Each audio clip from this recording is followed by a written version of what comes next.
आप सबको पता है कि बांग्लादेश और म्यांमार एक दुश्मन मुल्क है। दोनों के आपस में काफ़ी लड़ाइयाँ होती हैं। आप सबको पता है कि बांग्लादेश ने 2024 में और 2023 में काफ़ी मिलिट्री इक्विपमेंट खरीदी है। आज हम आपके साथ कंपेयर करने वाले हैं बांग्लादेश वर्सेस म्यांमार मिलिट्री। इन दोनों मुल्कों की मिलिट्री को कंपेयर करेंगे और आपको बताएंगे कि 2025 तक कौन से मुल्क की आर्मी काफ़ी ज़्यादा ताकतवर होने वाली है। तो चलिए आपके साथ वीडियो को शुरू करते हैं। म्यांमार बांग्लादेশের এক গুরুত্বপূর্ণ প্রতিবেশী রাষ্ট্র হলেও দুই দেশের মধ্যে সম্পর্ক সবসময় মসৃণ নয়। বিশেষ করে সীমান্তে উভয় দেশের মধ্যে উত্তেজনা, রোহিঙ্গা ইস্যু এবং সেন্ট মার্টিন সহ বঙ্গোপসাগরের খনিজ সম্পদ নিয়ে বিরোধ এই সম্পর্ককে আরও জটিল করে তুলেছে। কিছু ঘটনা থেকে জানা যায় মায়ানমার বাংলাদেশের সীমান্তে মাঝে মাঝে উস্কানিমূলক কার্যকলাপ চালায়, যা বাংলাদেশ এবং মায়ানমারের মধ্যেকার সম্পর্ককে আরও উত্তপ্ত করে তোলে।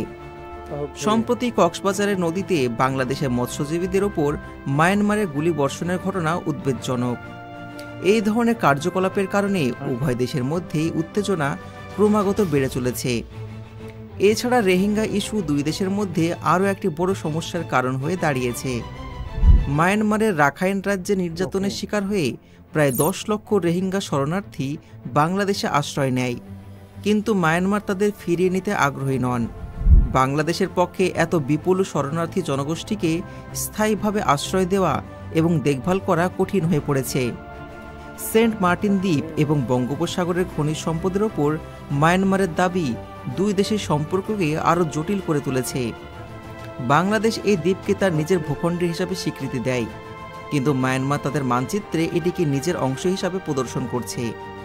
এর ফলে বাংলাদেশ কড়া প্রতিবাদ জানিয়েছে এবং দুই দেশের মধ্যে মতপার্থক্য আরও সুস্পষ্ট হয়েছে। 2001 সালে বাংলাদেশ এবং মায়ানমারের মধ্যে সীমান্ত সংঘর্ষ হয়েছিল, যা নাপস যুদ্ধ নামে পরিচিত। সেই যুদ্ধে বাংলাদেশের সীমান্তরক্ষী বাহিনী মায়ানমারের বিপুল সৈন্যবাহিনীকে মোকাবেলা করে এবং অনেক সৈন্যের ক্ষয়ক্ষতি হয়। এরপর থেকে মায়ানমার তাদের সামরিক শক্তি বাড়ানোর চেষ্টা করছে। আজকের ভিডিওতে আমরা বাংলাদেশের সামরিক শক্তি আর মায়ানমারের সামরিক শক্তি নিয়ে আলোচনা করব এবং দেখব ভবিষ্যতে যদি যুদ্ধ হয় কোন দেশে জয়ী হওয়ার সম্ভাবনা বেশি। যারা বাংলাদেশের জন্য ভালোবাসা অনুভব করেন তারা অবশ্যই ভিডিওতে লাইক করবেন, আর নতুন বন্ধুদেরকে বলবো চ্যানেলকে সাবস্ক্রাইব করে পাশে নোটিফিকেশন বেল আইকনটি অন করে দিন। এখন আমরা সামরিক শক্তির দিক থেকে বাংলাদেশ এবং মায়ানমারের তুলনা করব এবং পর্যালোচনা করব ভবিষ্যতে এই দুই দেশের সম্পর্কের সম্ভাবনা কোন দিকে যাচ্ছে। বাংলাদেশের কৌশলগত অবস্থান দক্ষিণ এশিয়ায় অত্যন্ত গুরুত্বপূর্ণ। বিশেষ করে ভারত এবং চীনের মতন শক্তিশালী দেশের মধ্যে অবস্থানের কারণে মায়ানমারও সমানভাবে কৌশলগত গুরুত্ব বহন করে, যা আন্তর্জাতিক মঞ্চে এই অঞ্চলের জটিলতা বাড়িয়েছে। মায়ানমারের সাথে সম্ভাব্য যুদ্ধে বাংলাদেশ বেশ কিছু প্রাকৃতিক এবং সামরিক সুবিধা পাবে। রাখাইন প্রদেশের সীমান্ত দিয়ে যুদ্ধ চালানো মায়ানমারের জন্য চ্যালেঞ্জ হবে, কারণ বিশাল পাহাড় তাদের নিজস্ব ভূখণ্ড থেকে রাখাইনকে কার্যত বিচ্ছিন্ন করে রেখেছে।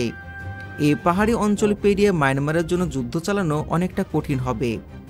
মায়ানমারের আয়তন বাংলাদেশের প্রায় 4 গুণ বড় হলেও জনসংখ্যা কিন্তু অনেক কম। যেখানে বাংলাদেশ জনসংখ্যার দিক থেকে এগিয়ে যাচ্ছে, ঠিক সেখানে মায়ানমার সামরিক শক্তি নিরিখে কিছু কিছু ক্ষেত্রে এগিয়ে যাচ্ছে। গ্লোবাল ফায়ার পাওয়ার র্যাঙ্কিং অনুযায়ী মায়ানমার বাংলাদেশ থেকে 2 ধাপ এগিয়ে রয়েছে। তবে বাংলাদেশ তার সামরিক বাজেটে মায়ানমারের তুলনায় 3 গুণ বেশি ব্যয় করে এবং বাংলাদেশ সামরিক অবকাঠামোকে আরও শক্তিশালী করছে। বাংলাদেশ রাজনৈতিক এবং অর্থনৈতিকভাবে স্থিতিশীল অবস্থায় থাকলেও মায়ানমার বর্তমানে গৃহযুদ্ধ এবং অভ্যন্তরীণ সংঘাতের সম্মুখীন। বিশেষ করে রাখাইন অঞ্চলে বিদ্রোহী আরাকান আর্মির সাথে সংঘর্ষে মায়ানমারের সামরিক শক্তি দুর্বল হয়ে যাচ্ছে। এটি বাংলাদেশ সীমান্তে উদ্বেগের কারণ হয়ে দাঁড়িয়েছে, কারণ এই সংঘাতের ফলে সীমান্তের অস্থিরতা বাড়ছে এবং বাংলাদেশের সুরক্ষায় চাপ সৃষ্টি করছে।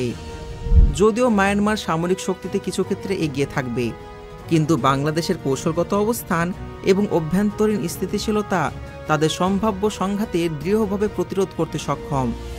মায়ানমারের জান্তা সরকার ও রাখাইন প্রদেশের আরাকান আর্মির মধ্যে চলমান সংঘাত বাংলাদেশের জন্য গুরুত্বপূর্ণ হয়ে উঠেছে। আরাকান আর্মি মূলত রাখাইন বা মগ জাতিগোষ্ঠীর প্রতিনিধি, যারা মায়ানমারের সামরিক জান্তা সরকারের বিরুদ্ধে নিজেদের স্বায়ত্ত শাসনের জন্য লড়াই করছে। যদি এই সংঘাতে আরাকান আর্মিরা বিজয়ী হন, তাহলে রাখাইন অঞ্চল কার্যত মায়ানমার থেকে স্বাধীন হতে পারবে এবং বাংলাদেশের জন্য এক নতুন প্রতিবেশী হিসাবে আত্মপ্রকাশ করবে। বাংলাদেশ ও মায়ানমার উভয়ই চীনের উপর সামরিক অস্ত্রক্ষেত্রে নির্ভরশীল। আবার অন্যদিকে দুই দেশের বিমান বাহিনীতেও প্রচুর পরিমাণ রাশিয়ান যুদ্ধবিমান রয়েছে। তবে সাম্প্রতিক সময়ে বাংলাদেশ তুরস্ক, ইউরোপ এবং আমেরিকা থেকেও উন্নত মানের সামরিক সরঞ্জাম কেনার জন্য মন দিয়েছে। এর বিপরীতে মায়ানমার ভারত ও পাকিস্তানের কাছ থেকে অস্ত্র সংগ্রহ করছে।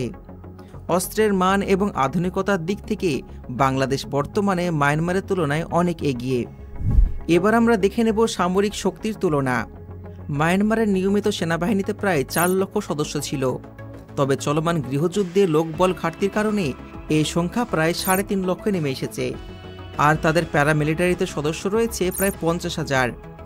অন্যদিকে বাংলাদেশ নিয়মিত সেনাবাহিনীতে প্রায় 2 লক্ষ সদস্য রয়েছে এবং রিজার্ভ বাহিনী রয়েছে 68,000।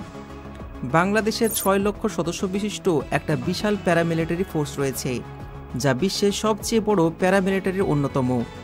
এই বাহিনীর মধ্যে বাংলাদেশ বর্ডার গার্ডও অন্তর্ভুক্ত, যা সীমান্তে গুরুত্বপূর্ণ ভূমিকা পালন করে থাকে। মায়ানমারের সেনাবাহিনী এবং বাংলাদেশের প্যারামিলিটারির মধ্যে অতীতে বিভিন্নবার সংঘর্ষ হয়েছে এবং অনেক ক্ষেত্রে মায়ানমার পিছু হটতে বাধ্য হয়েছেন। ভারতের বর্ডার গার্ডের সাথেও বাংলাদেশের প্যারামিলিটারি সংঘর্ষ হয়েছে, যেখানে ভারতের সৈন্যরা অনেক সময় রক্ষার জন্য পিছু হটেন। মায়ানমারের অভ্যন্তরীণ স্থিতিশীলতা ও গৃহযুদ্ধের কারণে তাদের সামরিক শক্তি কিছুটা দুর্বল হয়ে পড়েছে। ঠিক ওই দিকে বাংলাদেশ তাদের সামরিক প্রস্তুতি এবং আধুনিক অস্ত্র ক্রয়ের দিকে আগ্রহী হয়ে উঠেছে, যা তাদের আত্মরক্ষার সক্ষমতা বৃদ্ধি করবে। বাংলাদেশ ও মায়ানমারের সামরিক সক্ষমতার মধ্যে বিভিন্ন দিক থেকে তুলনামূলক পার্থক্য রয়েছে। বিশেষ করে ট্যাঙ্ক, আর্টিলারি এবং বিমান বাহিনীর ক্ষেত্রেও কিছু নির্দিষ্ট খাতে এক দেশ আরেকটি দেশের চেয়ে এগিয়ে। এবার দেখি ট্যাঙ্ক ও আর্টিলারির ক্ষমতা।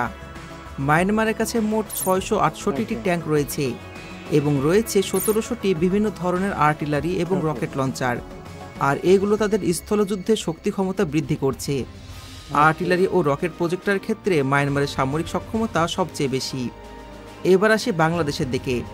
বাংলাদেশ সেনাবাহিনীর কাছে 320টি ট্যাঙ্ক এবং 500টি আর্টিলারি রয়েছে। তবে সম্প্রতি বাংলাদেশ বেশ কিছু নতুন নতুন আর্টিলারি অর্ডার করেছে।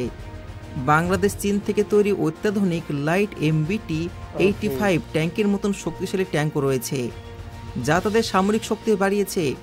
তার সাথে তুরস্ক থেকে কেনা মাল্টিপল রকেট লঞ্চারও বাংলাদেশের হামলায় নতুন ক্ষমতার মাত্রা যোগ করেছে। এবার দেখে নেব বিমান বাহিনী। মায়ানমারের বিমান বাহিনী বাংলাদেশের তুলনায় কিছুটা এগিয়ে।